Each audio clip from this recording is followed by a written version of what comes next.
So yun, good morning mga GM. Meron naman tayo another project ngayon. So itong adventure ni Boss Ting. Ayan o. Vamos. Yan o, shoutout din o kay Boss Al Motovlog o. So itong adventure ngayon ni Boss Ting, pa-project natin. Okay, madungis talaga ito ngayon kasi nag-uulan. O, yan, tanggalin mo na yung mga yan. So, meron tayong project dito mga ka-GM, abangan nyo kung anong gagawin natin. Kakabitan din natin ng turbo to. Yan. Yan, from stock. Nag-adapt tayo ng turbo, adapt lang din gagawin muna natin. Yung mga exhaust nya, babaguhin natin. Engine bay, marami tayong babaguhin dito sa engine bay na to. Yan, pati dyan sa ibabaw na yan. May mga babaguhin tayo. So, abangan nyo mga ka-GM kung anong magiging kalalabasan nito.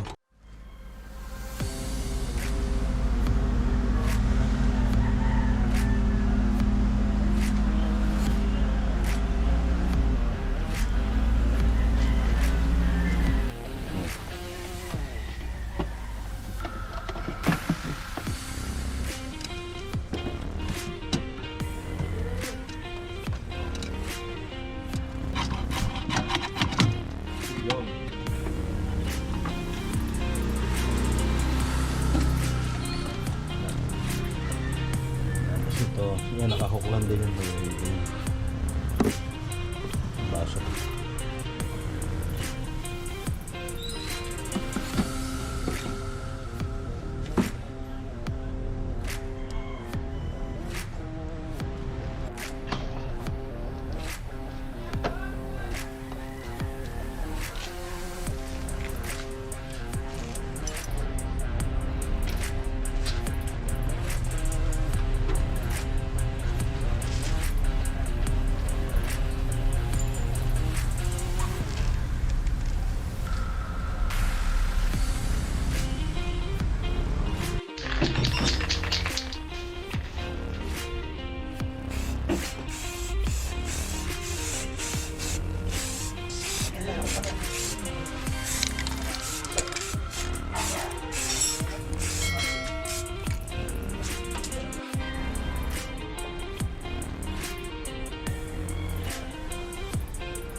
Kaya mga ka-GM, tapos na natin install yung turbo. Nakakabit na yung turbo dito sa adventure ni Boss Ting. Yung actuator, hindi pa natin nakagagawa ng bracket, kaya nagyan ko muna ito ng spring. Plano natin muna paandarin ngayon para painitin lang. So, ayan yung looks niya ngayon. Marami pa tayong gagawin dito, hindi pa to tapos. So, kahit na-install na yung turbo niyan, hindi pa dyan matatapos ng project natin dito. Itong mga engine bay na yan, palilinis natin yan, yung mga gilid lahat. May engine detailing natin yung mga gilid, itong mga radiator na yan, yung mga bracket niya dyan, lahat papipinturahan natin kasi ang sakyan to medyo may kalumaan na to. 2008 or 2007 model na Mitsubishi Adventure. So, yan, pati itong mga wire na to, yan, mga gulong-gulong wire na yan, ayusin natin lahat yan. Lilinisin natin lahat yan. Game, first start. Yan natin ang tulog nung sakyan ni Boss Ting. Boss, excited ka na ba sa gastos? Ayun, nasusi, yan na. Heater muna.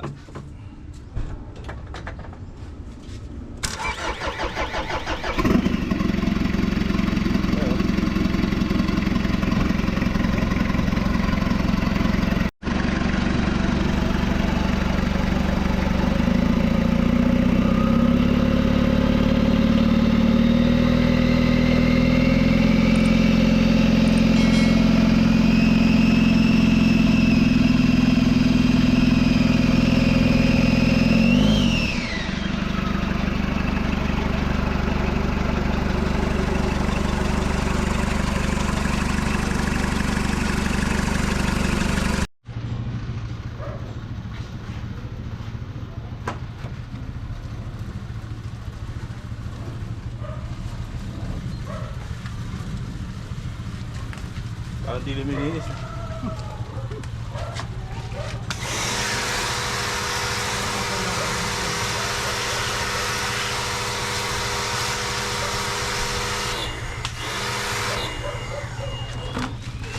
Ito yung sikreto para bumilis yan. Kailangan linisin mo.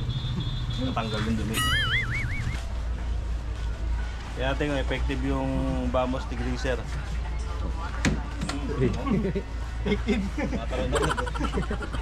Bulunda.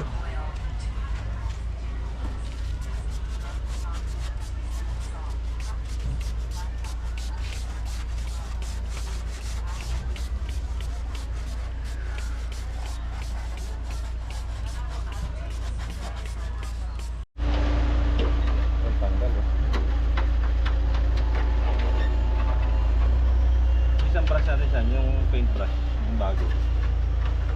Oh, effective nga yung Vamos degreaser, oh. Oh. Makita nyo, oh. Order na kayo.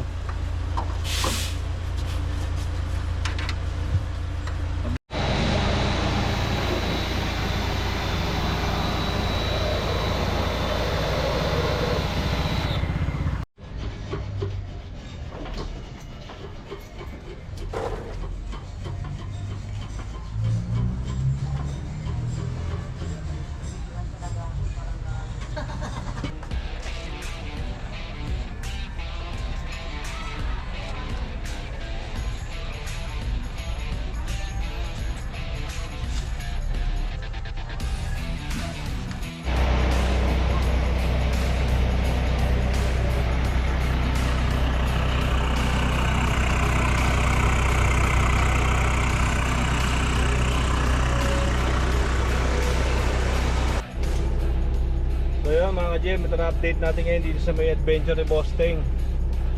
So itong adventure ni Boss Teng, project natin para lagyan din ng turbo. Tapos parang gagawin natin concept ng, di ba, adventure na parang drag diesel ang dating. So hindi pa tapos to. Yung mga wiring sa may side ng battery, tatanggalin natin yon. Alisin kasi natin yung battery, lilipat natin sa ilalim. So yung mga wire doon, lilinisin natin kasi yung engine bay nito, plano ni Boss Teng papinturahan para ang dating yung makina lang pag-angat mo, yun na nandun sa gitna lang, parang makina, parang mga tay look ang dating mo. So yun yung next project natin dito. Sa ngayon, putulin muna natin yung video rito para sa ito lang, para may upload, update natin yung nanonood sa channel natin about dito sa concept na itong ginagawa natin sa adventure. Saka yun na pala, pati yung exhaust na ito, sinide exit natin para mas maganda yung kalabasan ng tunog. Actually tunog, nalagdagan din ng konting performance, pero ano lang naman to, concept lang, hindi naman talaga to pangarera, diba? Ayan, marinig yun.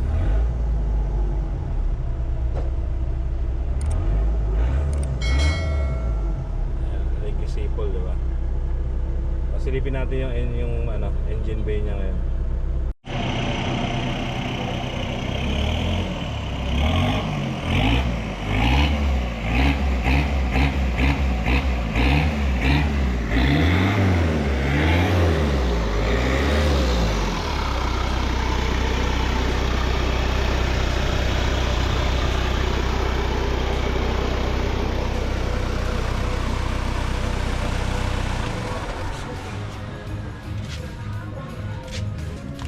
So yun, hindi pa natin natapos dito. Ito, alisin natin itong battery na to, itong mga wirings na marami na yan. Lahat yan, mga nasa gilid na to, ayos natin, relocate natin itong battery, lilipat natin sa ilalim. Tapos injection pump, meron na rin tayong kakabit na pang turbo. Tapos intercooler, mag-intercooler tayo for the meantime lang to. Masamantala lang itong ginawa natin conversion para may connect lang yung turbo sa intake niya. Saka yun, yung air filter, naantay pa natin. Order tayo sa online. So, yun muna update ngayon dito. Ito, next video, gagawa natin ng paraan to. Nilipat natin yung battery. Para magyari, makikita nyo itong makina lang halos. Itong side na to clear din. Ito lang may iwan. Itong fuel filter, relocate din natin ang pwesto to para malinis niya sa gilid. Kaya mga ka-GM,